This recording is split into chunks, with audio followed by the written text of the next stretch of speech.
भारत सरकार, मैं आपसे कुछ बेसिक सवाल पूछता हूँ। सरकार ने पूरे भारत में मोबाइल पर अलर्ट वार्निंग सिस्टम क्यों शुरू किया? सरकार ने बॉर्डर के पास 4-5 जरूरी एयरपोर्ट क्यों बंद कर दिए? सिर्फ कुछ जरूरी जगहों पर ही ब्लैकआउट ड्रिल क्यों की गई? ये 5 साल पहले या 10 साल पहले भी किया जा सकता था। अब क्यों? पढ़िए कि पीएम ने अभी देश से क्या कहा, फिर इसे दोबारा पढ़ें।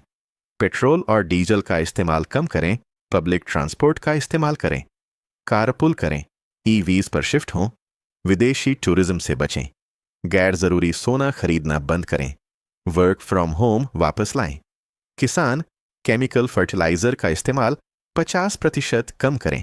यह कोई नॉर्मल इकोनॉमिक मैसेज नहीं है।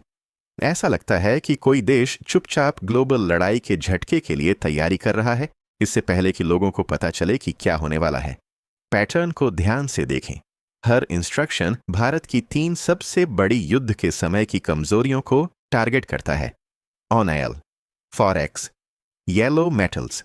जब शिपिंग लेन पर खतरा होता है, एनर्जी की कीमतें बढ़ती हैं और जियोपॉलिटिकल लड़ाई के दौरान सप्लाई चेन टूट जाती है, तो सबसे पहले कौन से सेक्टर गिरते हैं? अब डॉट्स को जोड़ें। ईरान में टेंशन बढ़ रही है, हॉर्मुज दबाव में है, रूस लंबे युद्ध के चक्र में फंसा हुआ है, ग्लोबल शिपिंग रूट अस्थिर हैं, कमोडिटी मार्केट घबराए हुए हैं, करेंसी सिस्टम दबाव में है और अचानक दिल्ली लोगों से फ्यूल बचाने, इंपोर्ट कम करने, देश में डॉलर रखने और बाहरी निर्भरता कम करने के लिए तैयार रहने को कहने लगती है। यह कोई रैंडम बात नहीं है। इसी तरह सरकारें दुनिया भर में फैली गड़बड़ी के सड़कों पर आने से पहले देशों को तैयार करती हैं। प्रधानमंत्री लोगों से सोना खरीदना बंद करने या फ्यूल का इस्तेमाल कम करने के लिए यूं ही नहीं कहते जब तक कि सरकार को आगे आर्थिक तनाव के संकेत न दिखें। हो सकता है कि मैसेज वह न हो जो कहा गया था, असली संदेश हो सकता है।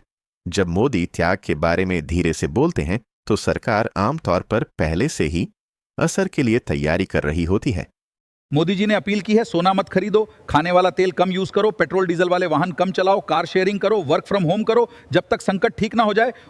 हमको भी संयम और समझ से काम लेना चाहिए। आप सभी से करबद्ध अपील है।